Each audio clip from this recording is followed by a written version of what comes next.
Happy Sunday. Welcome to the day after on the Inside Texas Football YouTube channel powered by InsideTexas.com. I'm Joe Cook, got Coach Dub. We didn't get to talk much on here after the game, so this is our chance, and we appreciate y'all tuning in. Dustin, so close, so close, so close.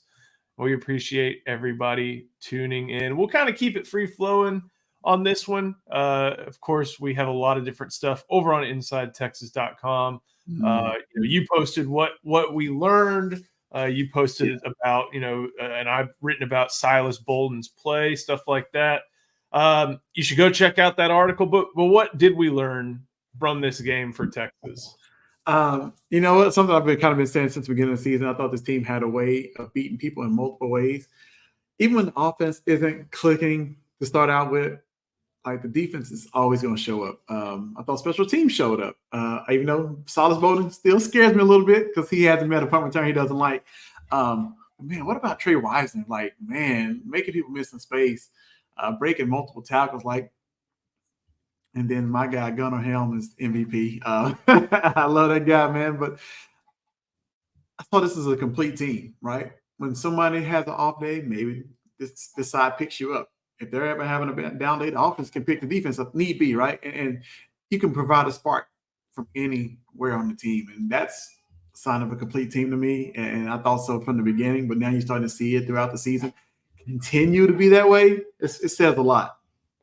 I like that you mentioned that, if there's an area that's not up to par for any reason, there's other areas that can pick them up. Obviously, yesterday, the offense was sputtering in the first quarter. Yeah. And the defense still, faced with back-to-back short fields, Oklahoma just managed 3 points. Yeah. So that was big. And then once the offense kind of got things going, it was, that this game has played out. So I think basically all 6 times this year, like once Texas gets ahead 2 scores, teams aren't scoring fast enough or designed to score fast enough to get back into that game, and Texas can sit on them. And like you said, you mentioned that when a certain aspect is off, other areas can overcome it. Ewers was off, but I expect him to be back to form against Georgia. Yeah, that was not a good Quinn Ewers game. I don't think it wasn't like. Oklahoma State 2022 is down here, and then Big 12 championships up here. It was closer to here than here, but it wasn't like it was probably like a C+ game, something like that, right? Yeah, definitely. I thought one thing I thought was what happened to all the screen passes, right? Because usually that gets him in rhythm.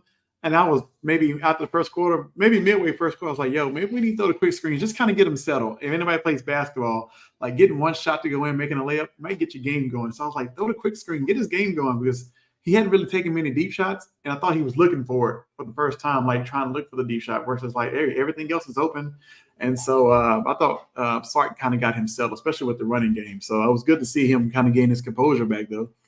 The one thing that I kind of picked up on, I feel like, was after that first interception, I can't really recall like another like risky errant throw. There wasn't really anything that bad. And I think that has to do with Sark's play calling, just being like, okay, this is the version of Quinn I've got today. Right. But a lot of it was like, okay, well, if this is the guy I got, this is the guy I got. But at the same time, this is a quarterback and a team that has talked about how the season goals rest on Quinn Ewers' ability, not Arch's. Arch even admitted that. I know I talked about that, but that doesn't mean that that's going to get it done. I think we all know it's not. And Quinn, to his credit, took some ownership. He's like, look, you can say it's rust. He wasn't going to claim that. He's like, I practiced the last 2 weeks. Like maybe it's a little different when you can actually get tackled and sacked. Yeah. But at the same time, he was willing to take ownership of it. So I give him credit for that. Did you see what Brent Venables said in the post game? Was it the question about the talent gap? He's like, I don't know. So that was asked by Barry Trammell, who I think works for the Tulsa newspaper. And I think you can go watch it on video. I don't think he understood the question, but I also kind of think that he did and didn't want to go into detail on it at the same time. Like That makes sense. I'm kind of thinking about like, yeah, there is a huge gap. Like it took, and granted, to Oklahoma's credit, it took a lot from them last year. It took a lot of mistakes from Texas last year, but like you're looking at situations where Texas is just able to overcome problems in ways that Brent Venables' Oklahoma cannot. Yeah, definitely. And I thought one thing was evident. I almost felt like OU raised the white flag on offense completely yesterday. Like, yeah, after the first drive, they kind of raised the white flag. I was like, y'all not even gonna get this kid a chance. You took one D shot, didn't complete it, and you never tried it again. Like, what was that about? And so this is not an era of football where you can just say, hey, we're gonna play great defense, punt the ball, and play special team. Like, it's not gonna work that way, especially against a team like Texas. And so yeah, I don't know, man. I don't know what the game plan was. I think we talked about it before. I still don't know what the offensive scheme was or is in Oklahoma, but yeah. Oklahoma has talent issues, and quarterback's gonna be the main focus of that. But like, and we've kind of had our jabs at Brennan Thompson. The guy still runs a 10-1. Like you can't just like drop back and just send them on a fly. They didn't even try that once. Nope. And I think it was just they were not even trying, it felt like, to exploit a lot of the different things that they could have. They're just like, we're gonna run the ball and use the threat of the run game, and that didn't even work because Michael Hawkins couldn't keep control of the ball. And that kind of leads me to the next thing. Anthony Hill's starting to play like that All-American, isn't he? He absolutely is. You know, I think we talked about this beginning of the season that he wouldn't just play traditional linebacker. He's lining up everywhere and showing that he can be flexible. He's multiple. He can do a lot of different things. He's dropping in the coverage. He's rushing off the edge. He's mugging up in the A gap and then dropping and bringing pressure. Like this kid is everywhere. He's flying. Then you see him out there covering the curl flats. It's like, okay, like this is a complete linebacker who can do it all. And so he's really coming to his own, man. I think the game has really, really slowed down for him. And you can see him just reading and reacting fast. I don't mean to kind of remind him of an OU player, but kind of looks like how Kenneth Murray evolved at OU when he was like that. He looks exactly like him. I think that's actually I like that comparison because I'm trying to think of like because even Kenneth Murray, I think I remember coming out of high school was like, well, he doesn't do a lot of linebacker stuff quite yet, and yet he got there, and that was on a bad defense and bad defenses that he got there. I like that, and like you said, he's doing a lot of great stuff in the middle. What do you think of LaFau playing alongside him?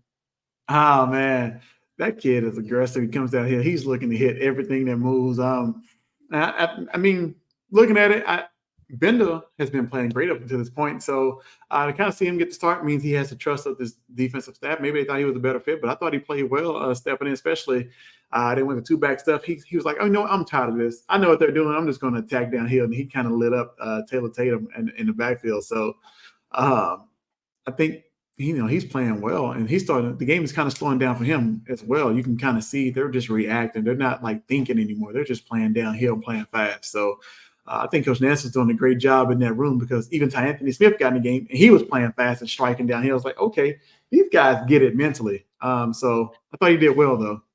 I think one of the benefits to, and man, this is so unique to this program, at least for the first time in a long time, is that you're watching the end of that game and you still got Michael Hawkins, Taylor Tatum, Javonte Barnes. Like Oklahoma's trying to get some pride points. They're trying to make it 34-10, not look as bad. And there are a lot of starters in there still for Texas, but like you mentioned, Ty Anthony Smith's in there. Mm-hmm. Colton Vossick got a lot of opportunities and played well. Mo Black, but the kind of guys, Jelani McDonald, some guys who Texas likes, but maybe aren't like regular frontline guys, but they have these opportunities now to give these frontline guys the chance to play against opposing teams' first stringers. Mm-hmm. Who knows how motivated they were at that point.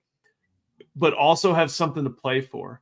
Like those guys want to keep that no touchdown streak going, or they want to limit the Sooners to just 3 points. And I thought that was definitely I thought something really, really cool to see. And that was something LaFau did last year, whether it be on special teams or in other opportunities. Yeah. And it's also something that we're going to probably see Texas reap the benefit of when it comes to Anthony Smith, more so with Jelani McDonald, Colton Vasek. Like all those guys are either first or second year players. And they're going to be looking a lot better. That's huge. Before we keep on going, and of course, if you are in here, make sure to get some questions in. We'll go through these during the show. Got to go show some love to Andre the Lawyer. And with that, we'll throw it to LC. This video is brought to you by Andre the Lawyer. If you're injured, trust the team that secured millions for their clients and helped thousands of Texans with their injury case. Car wrecks, slip and falls, 18-wheeler accidents, on-the-job injuries, and wrongful deaths. Don't let insurance tell you what your claim is worth. Hire Andre the Lawyer to fight for you. Principal office is in Dallas, but they serve Texans throughout the state. So don't wait and call Andre the Lawyer today at 214-444-8808. That's 214-444-8808. The contact information is in the description. Thank you, LC. Good question from Josh Dutton. Do we know the extent of Isaiah Bond's injury? Sark said yesterday, he said it was an ankle. His agent, I believe his agent, tweeted out something that said, he's fine. It's something that's going to knock him out of this game, but it's not a major injury. Still, I wouldn't be surprised if he pops up on the injury report if he's, left the game and is going to be going through that. But it didn't sound like there was a whole lot of concern. And plus, that opportunity, the opportunity that came from that was, again, taken full advantage of by Ryan Wingo. Man, I picked Ryan Wingo was my guy. I picked to say, hey, he's going to make his staple in the Red River rivalry for the first time because he's just so special. He makes big splash plays, and then he got his first catch. I mean, he almost took it to the house, right? And then he gets the reverse. He almost took that to the house. I was like, yo, this guy's special. I also got to see a lot of more Silas Bowden get regular snaps early in the game, other than special teams. So it's good to have good quality depth on your team. I'll tell you that, because we really didn't miss a beat. Those guys still got open, and so it was good to see that. You never want to see a guy go down, but man, if a guy goes down, you got somebody else who can step in and produce just on the same level. It says a lot about your program and where it's at. Do you know what Ryan Wingo's average yards per touch is? I want to say I saw yesterday. Is it like almost around 28, somewhere around there? He is averaging 25 yards per touch. Yeah. That's ridiculous, man. That's amazing. 40 yards per rush. Yeah. Is he a third leading rusher at this point on the team? Well, I don't know. He may actually be. He might be close. 2 attempts for 80 yards. So that has him. Where is it? He's behind. He's 6th. Oh. Okay. He's 2 behind Arch and a few more behind Colin Page. And who knows how long that's going to last. So, yeah, it is. He is somebody who I think no matter what happens with Isaiah Bond, I don't see how you don't start getting him more touches. And also, you mentioned Bolden. I know with those types of players, 5'7", 160, there's a temptation to do gadget stuff. Yeah. And with Bolden, they trust him enough to play as just a normal wide receiver. Right. And he did that. That's what he was on the field for yesterday when he made his diving play. Yeah. Do you think maybe they should not be afraid to do more gadget stuff with him? Just, embrace that? I say this, maybe they worked on it, just hadn't needed to show it yet. Because I'm sure they have plans for him. And I think his role kind of continues to evolve, and he's going to get more snaps on offense, I feel like. So maybe they're just saving it. Sarkis really, he really wanted that receiver pass. He tried it twice, So yeah. Maybe it's in the works, it's in the bag somewhere. Just no need to bring it out quite yet. And maybe, you haven't really needed to. And so save that one for down the line, maybe the playoffs. I think that that's something they can do. I'd also like to see Sark, and he's done this in the past, and he may have done it in this game, put a receiver in the backfield, just kind of swap a receiver and a back. Like that is, you would think it's like, okay, well, he's just here and that's Right. my assignment. But sometimes like a defense can have a linebacker assigned to cover the back. And if, that's Silas Bolden back there, that guy's going to outrun the linebacker. Yeah, definitely. I feel like that's something we may end up seeing maybe a little bit more towards the end of the year, or maybe against Georgia. This is going to be another week where you got to have some offensive execution and throw some stuff at them to really get a tough opponent, a tough look. But I think I wouldn't be surprised if there's still more that has not been utilized by Steve Sarkisian. Yeah, I like this game. That was the first time I've seen the little diamond bunch formation. They ran a kind of mesh shadow. That was the first time I've seen it. It was open throughout the game every time they went to it. So I was like, okay, he added a little twist to this. I like it. So I'm sure they're saving something for Georgia. I'm positive. He's creative. And, again, they barely even threw downfield. So that aspect's still there. Yeah. Brett Nelson, I like this question. Trey Wisner has to be the starter now, right? I think with how this team and Sark at this point basically splits carries percentage-wise, like 45-45-10 with Wisner, Blue, and Gibson. Yeah, I would give him the honor of being the starter. I think he's earned it at this point. What about you? Yeah. Look, I'm going to have to say yes. I think Wisner, and me and Homer did a breakdown on him. You kind of saw his growth end of last year when he got an opportunity to carry, how good he got, the more carries he got. And it's kind of carried over into this season. To me, yes, I think you call him the starter at this point. I think he's proven that. Plus, he's more consistent, making people miss, making the first tackle or miss. He's very patient. He may not be as fast as Blue, but I think that's to his advantage. He can actually see the hole, right? He makes the right cut back and hits the running lane the way you need to. Another thing is like ball security. And I know Blue didn't fumble yesterday, but multiple times I saw him get hit. I saw the ball move. I was like, oh, don't, cover it up, man. And so ball security is huge, especially these next coming weeks.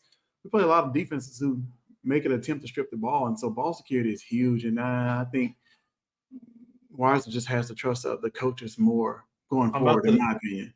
I'm about to find a picture from Will Gallagher, and I think it is of Wisner's touchdown run, where he actually got all 43 yards and made it into the end zone. And you can tell somebody told him on the sidelines, like, hey, you got to keep that ball high and you got to keep that ball tight. Let me see if I can find it. Oh, yeah. Oh, it is like, here, 1 second. He did, Greg. You're right. He did fumble towards the end zone. I forgot about that one because that's a huge play by. There it is. That is high and tight right there. That is, man. He got it up there. Yeah. Oh, man. All 4 points. I love it. Yeah. I think he's looking at the scoreboard, too. Make sure nobody's behind him. You kind of see his eyes looking up like, all right, I'm good. Not happening this time. And I think Kelvin Banks did the touchdown pose a couple times during the course of that game. So that lesson was learned pretty quick by the Longhorn backs. Trying to look through some more. Nathan with a good one. Are Texas O-linemen going to be finalists for the Outland, the Remington, and the Joe Moore? Let's see. Outland is best interior lineman, offense or defense, and he's going to have competition from LSU. And who is like a big defensive tackle who's having a big year, or is there one? The big guy from Oregon. I can't think of his last name. All of a sudden, saw him play last night. For some reason, I can't think of his name now, but he's dominating. I'm trying to think if anybody else has dominated defensive line interior. Remington center wise, yeah, it's tough for me to not think Majors is playing at a level to win that. Joe Moore, I think you'll find a lot of media outside the Texas circle be like, they just are able to sit on teams. Like, Texas hasn't played anybody. Well, that's why they've allowed 6.7 points per game. That's and that's why they score. Their scoring offense is big when talking about the O-line. So I think this is definitely within the realm of reason Yeah. But I have a take that I'm fostering about offensive line and Kelvin Banks specifically. There's a good chance he's the best offensive tackle in program history by the time his career is done, Ooh, I even like if his career ends after this year. Because I'm trying to think, and hopefully people in the comments can help me out. Like, I know they've had Outland winners. Jerry Sizemore, I think, was a big one for Texas. But like, and I know Blake Brockermeyer was good. Was Blake Brockermeyer good all 3 years? Yeah. Right. Like, Oh, that's tough. You got some guys, man. The Jonathan Scott was he in the running for the Outland, maybe? Mike Williams. yeah. Well, not Well, Leonard Davis. not Leonard Right? Davis, the big Mike. Trying to think. Man, that's Like it's not unreasonable that I'm saying this. no, You know? it's not. I'm really trying to think now. Like, yo, that's you might be onto something with that one. And then Definitely. I mean, obviously Tommy Nobis is in there in a certain category, and he did it both ways. But you know, his pro position was on defense. He would have been good at anything. But I think there's Justin Blaylock. That's a good one from Yeah, it David is. Rawls. But it's not. I feel good that it's like not out of the realm of possibility Right. No. for That's me a to good one. even be mentioning this, That's a really good take. I like that. especially if he goes 1-1. I don't know who's going to be in 1-1 in the conversation or the team picking up there, but Yeah. we'll see. Yeah. Wayne Watson, just want to let you know, we talked about this a few minutes earlier in the video. His agent said he was fine, nothing major, just would be out for the game. And we have an update on it on Inside Texas. Trying to see some more. Oh, here's a good one. Buddy David Williams. As a wide receiver coach, what's your view of Isaiah Bond running deep crossing routes similar to Xavier Worthy? His freshman year, I hope Bond recovers. He can be a threat in that aspect. Assuming health, assuming he's back for Georgia, what do you think for this one? Well, I don't know. I don't think I'm not a receivers coach. I'll tell you that, but I think he can be used multiple ways because he's so fast. I think the crossing route with his speed, he's probably going to take 2 or 3 guys with him, right? Because he's going to cross their face so fast that he opens up a lot. And so I think he can be used in that aspect. But I think you really want him going vertical. I'm not sure he's the guy that goes across the middle much. But I mean, sure. In Sark's offense, you got to be able to do everything. You can't just be, oh, I'm just a speed guy. I'm just going to run straight vertical down the field, right? You got to be able to do multiple things. And so I think Bond can do that. But I think all those guys can do that. I think they all kind of cross train and are all able to run whatever route or play the slot or play outside. So I think he can be used that way. Yeah. It looks like Matthew Golden's done that more this year, or at least we've seen Golden and even Jonte when he's gotten his snaps. I think he only played 4 snaps on Saturday, but Jonte at Cook has gotten opportunities. Like think of his touchdown catch and run. So they try to make those receiver positions be able to do a little bit of everything, but it seems like the other role is kind of in that position. I'm trying to look through the stats from yesterday, whether stats or otherwise. Is there anything else big that stood out for you? Besides points off turnovers, we capitalized. They didn't. Turnover battles always huge, especially in this game, right? Like person wins and turnovers usually wins, but then I know some people got a little maybe frustrated, had some complaints, but like we were 4 for 6 in the red zone. So I mean, we still did well in the red zone. We're at 100%, but hey, but no, I mean just the way we executed. I know we wasn't looking at third downs. Is that the first time we've been maybe that low percentage wise completing third downs? Because usually we've been at a high clip. Yeah, and I kind of part of me wonders if that's Quinn, because in other games, like he's been on third downs. Like Texas converted a lot of third and longs against Michigan. That was really quality. He wasn't on. I mean, you mentioned 4 for 6 in the red zone. One of those red zone misses basically can kind of be attributable to him missing a couple reads and a couple throws. And the other one I think had to have been was it a Auburn miss right before halftime? Maybe I think that was it. So Yeah, I think the third down and red zone stuff, you can look at Quinn for that because they have been able to, with him, convert 3rd and 7s, 3rd and 8s, thanks to the O-line, stuff like that.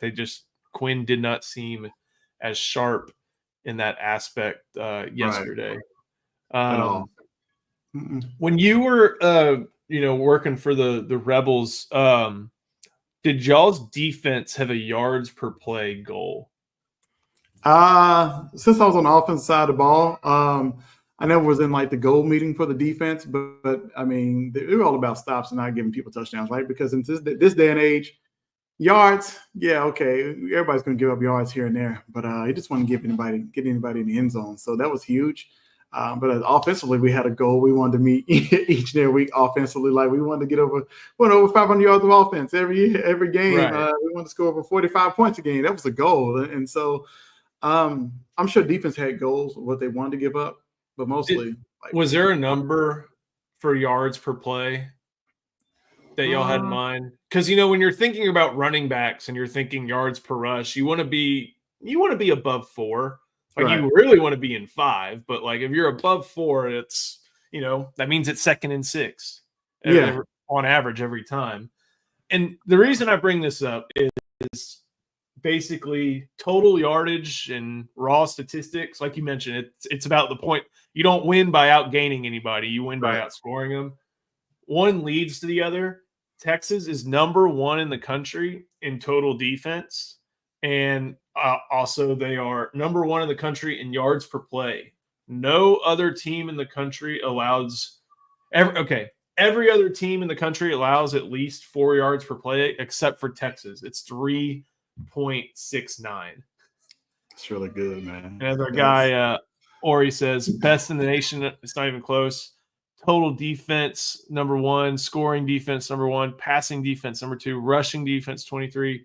Passing efficiency D, which you'll find people to believe more important, number 2. Red zone D, number 2. Like it is just they are playing the opponents in front of them and they are dominating the opponents in front of them and doing exactly what they need to do. Exactly. That's all that matters. You can't control who you play, but you can control how you play. And so they're playing well. That's end of the story with that one. Anything else from the game, or you want to talk a little bit about some of the other results we saw, at least around college football? I'll just say one last thing from the game, honestly, that I'm really, really loving is the team. They're playing as a complete team. Like I know we said they're a great team, but they're playing as a team. Like they're really feeding off each other. And it's the communication level that I see from the defense, to me, that is special. Like you talked about earlier, multiple times receiver lined up in the backfield for Oklahoma, but I saw McDonald, I saw Barron, I saw Gilbo pointing like, hey, that's the receiver back there. Like they were not confused by anything they were doing. They were really talking more than I've ever seen them talk up until this point. And so they got those statistics and they're ranked that high because they communicate and they trust each other more than they think they have in a long time. And we saw Barron talk about that a little bit in his interview. They really trust each other and got each other's back out there. So that's just huge to me. I think they'll tell us about communication a lot, and it's just like, oh boy, here we're going with the communication storyline again. But this is one of those years where it seems real in that aspect. The game of the day yesterday, Oregon, Ohio State. I think I caught the end of that one on the car ride back home, 32-31. Yeah. Doesn't result in Oregon hopping Texas. Texas will remain number 1. It feels like that game was so even that it was decided on a little gamesmanship by Dan Lanning. Yeah. Maybe intentional, maybe not. But also like not Kyle McCord, Will Howard just losing track of time as a fifth-year senior should not do. That was brutal. I was like, yo, Zeke, what are you doing? You got one timeout. I guess slide and go down and call timeout. You're in field goal range, but he looked around and kept running. It's like, yo, like, are you not? I know somebody had to communicate through the helmet. Like, we got so many seconds left. Don't take a sack.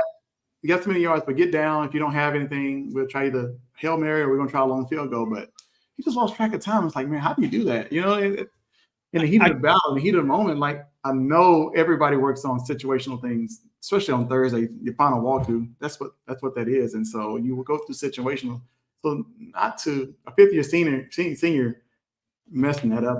I really didn't understand that, but yeah, I don't know. Maybe they got all out of source from the offensive pass interference, and that just set them back.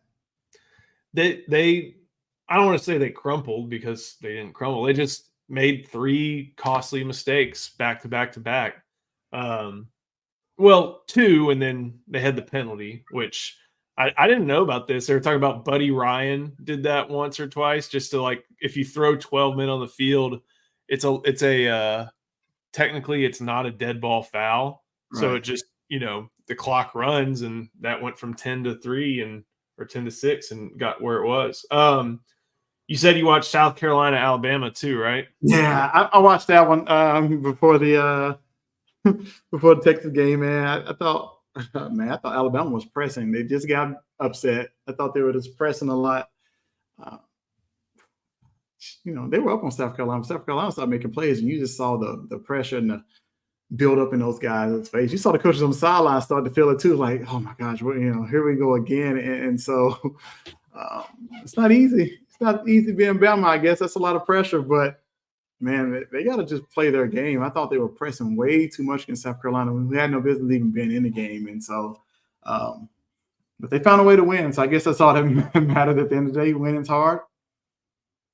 Winning is hard. It was just an onside kick away, I think. Or they recovered it, right? They just couldn't convert it. And he threw a Hail Mary, and Nick Harvard didn't see the ball or whatever. And the guy he caught it out of bounds, so I almost took a knee, which almost gave him a safety. I was like, oh my gosh, this is about to be like a complete mess up. But I guess Malachi Moore, the guy who threw a fit previous week, told him, no, you got to run out the end zone. So I guess a heady play by him.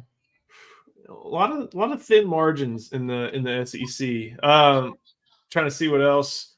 Ole Miss and LSU.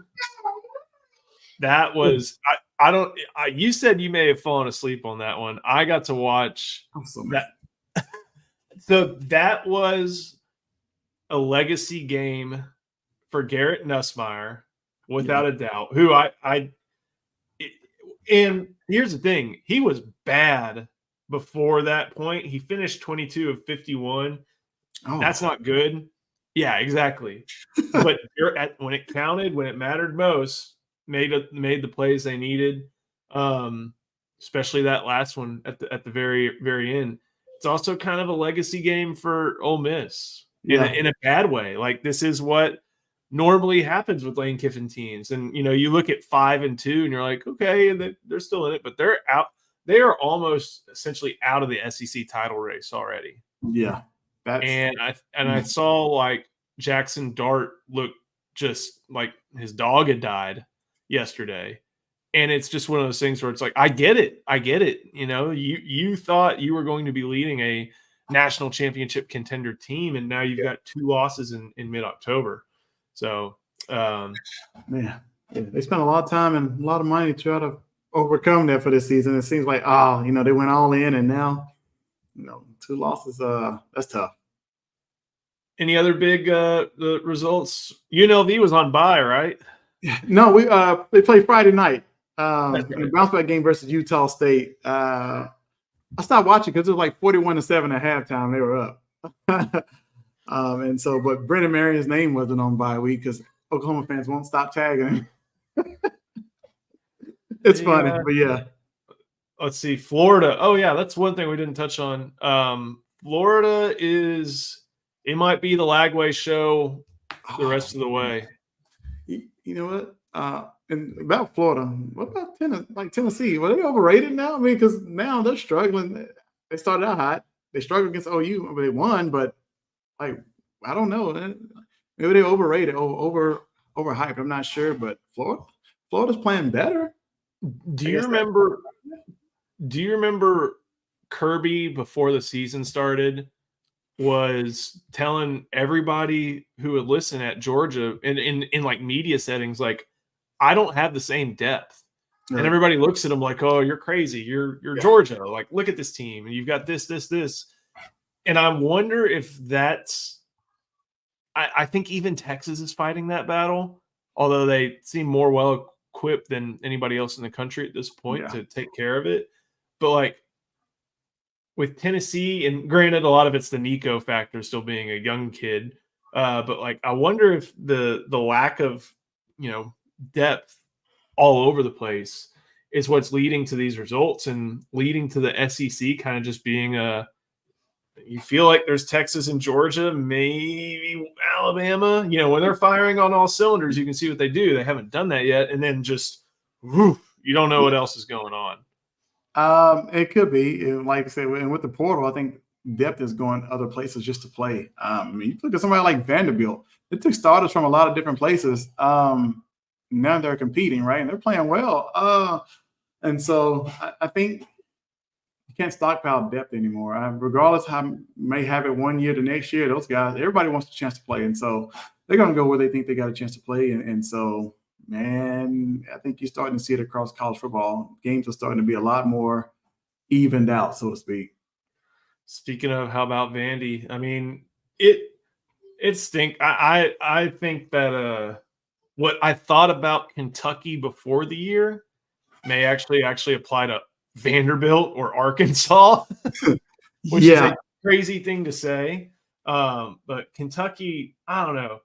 We thought they may have had it somewhat turned around, but when that coach decides, like, I want out, oh wait, bring me back. I don't know if you can do anything like that. The only big game I didn't get eyes on was USC and Penn State. And apparently that was a Drew Aller legacy drive for the Nittany Lions. And they're number 3 now. Number 3. I thought the game was over. I checked the score and USC was up. And then the next thing I know, they're going to overtime. It's like, wait, what? Like, what is this? And so that is rough. But yeah, shout out to Penn State. I didn't suspect they'll be there. And I know they got new OC, so maybe that helped because last year they were kind of in the dumps offensively, but it's been a change. So, I mean, I don't know. I didn't get to see much of the game, but I see the tight end had one heck of a day. I know there's a lot of love for Gunnar Helm, but supposedly Gunnar is a clear number 2 to that guy. I ain't taking nobody over Gunnar Helm, so I'm putting that on record. Everybody know Gunnar Helm's my guy. He's the best tight end in the country to me. I'm not coming off that. I don't think you should. All right. Anything else, or ready to attack? This will be I think if I did my research right, this will be the first top 5 game at DKR since, do you know? Top 5 games. I can't think. Who would be top 5? I don't know. I don't have a clue with this one. That's part of it. First battle between 2 top 5 teams at DKR since the Ohio State game in 2006. Oh, man. It has been that long. And, Bama showed up ranked number 1. TCU was ranked number 4, I think, that year. They've had some different good teams pop in, but 2 top 5. And the most recent one that was close was LSU and Texas in 2019. I think that was number 6 versus number 9. What about Texas and Missouri in 1 versus 7? 7, okay. Yeah, okay. Man. They were close, and that was during that tough stretch in 2008. But yeah, first time in almost 20 years that 2 top 5 teams will be on the field in Austin. So should be pretty excited. Charlie, I appreciate it a ton. If you're here, make sure you give us a like, subscribe to the channel. We are growing, and we can't wait to keep it going this week. And also, if you have not yet, go to InsideTexas.com. Use promo code IT1. You can get 2 months of access for just $1. And hey, if it is October 13th, that'll get you to December 13th. And I think that's signing day at least, right? Yeah. So you will get the lead up to what should be maybe an SEC championship appearance, the A&M game, the weeks of practice and all that. And then also what should be an exciting close in recruiting that we'll talk about extensively on this channel as well. So Charlie, thank you so much. Thank you as well to Andre the Lawyer. And we'll see you next time on the Inside Texas Football YouTube channel, powered by InsideTexas.com.